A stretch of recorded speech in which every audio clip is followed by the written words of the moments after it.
St. Brigid was born in this area before her, and we have traces of her presence, notably this holy well,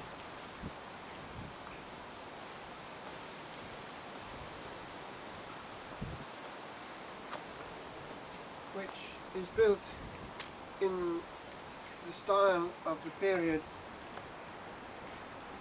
which one finds also on Skellig Michael with those beehive cells. Each time I look at those cells in the picture I have in the hermitage, I am reminded of the way in which the pure monastic life favours encounter with the beyond. They, once there, were there forever, and they heard only one voice, that of the beloved. We need to recuperate something of that simplicity. Pilgrims still come and leave petitions all over the place, and they can even use these to get the clear water and drink it and put it in bottles. The faith of the Irish can be seen in the way they leave objects close to a place like this. Anything which, as it were, allows them to hang on to the saint. Crucifix, the statue, the rosaries, the St. Brigid's cross, made of rushes, as the saint made it, and which are given out on St. Brigid's Day, the 1st of February, in church, and blessed, of course. Anything at all to keep, as it were, a bit of themselves close to the saint.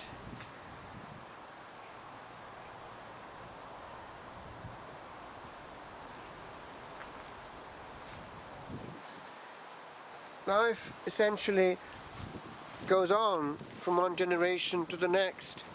The hills are still there. The farming still goes on.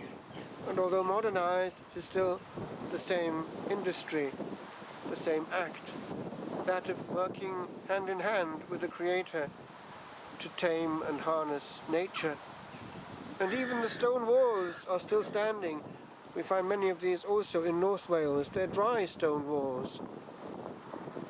The whole art which has been handed on. And then, as we see time coming closer to us, we see these new houses. In Wales, they're not allowed to build them, at least in the north, as easily in Ireland, because the authorities want all the houses to blend in. The same stone and the same roof and the same style, not to be over-modernized, only inside. And actually, life is not happier from having a bigger house. Oftentimes, a big house can be full of emptiness and also care, for a big house comes with a mortgage. There was much joy in the simple Irish cottages of old, full of children and full of warmth.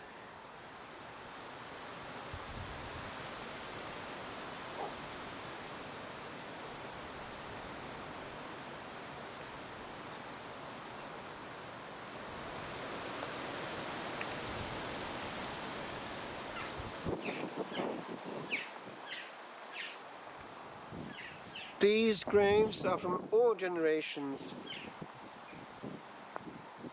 They go right back, some very old, and one can see the older ones from the way that they're hardly visible because the ground has risen so much, and one can't even see the name upon them quite often. But they all tell a story which can be heard on the other side, and they all remind us of one great truth. Each generation is equidistant from eternity.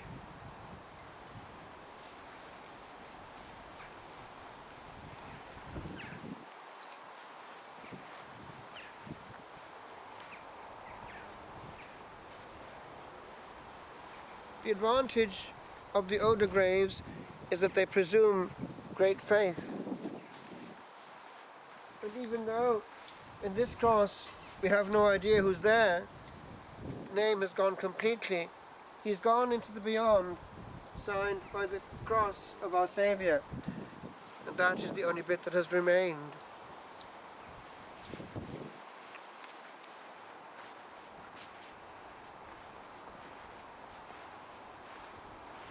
We have the typical signs of the faith of the Irish here. Sacred Heart, and this plea on their souls, sweet Jesus, have mercy. The correct attitude of the soul, pleading and not telling God what judgment he should have.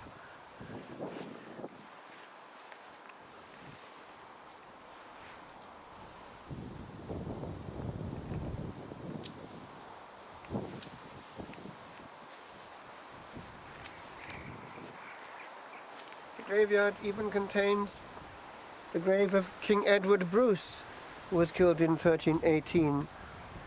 There are ancient bits around. A fragment of a cross space is one of the few remains of the early Christian monastery on the site. St. Brigid herself went towards Kildare, of which she is by now, of course, the patron saint, and by her magnetism drew great numbers.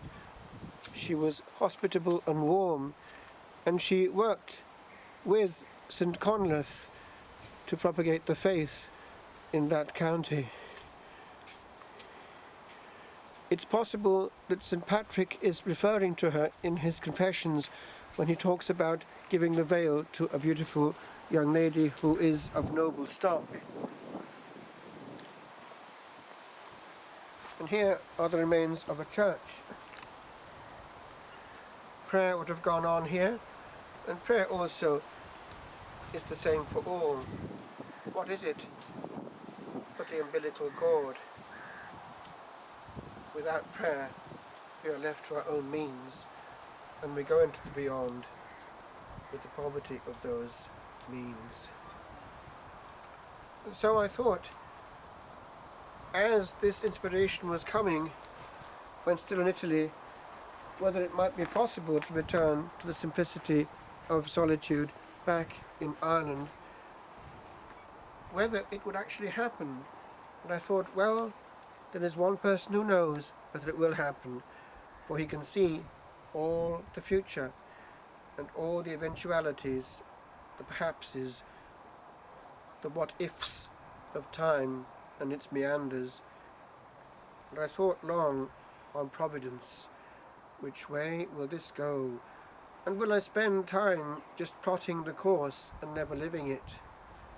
We do that if we're honest, do we not? Providence.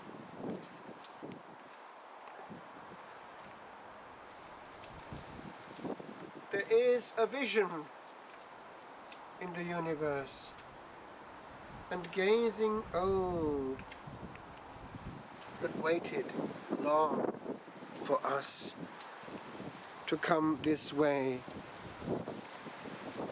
For better and for worse, we clap a moment's bliss, and travel thus from pain to pain, to gain an hour gone. And on high calcul plot the morrow's course, and shape and preen its visage, and press on to bid it faster come, without remorse.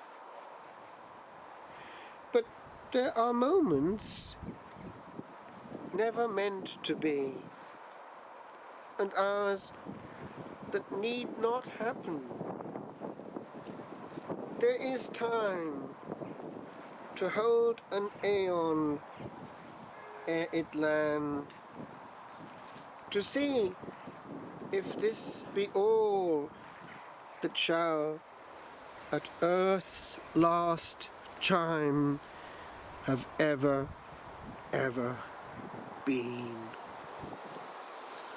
Foreseen, long seen, was what would be, and what perhaps might have been.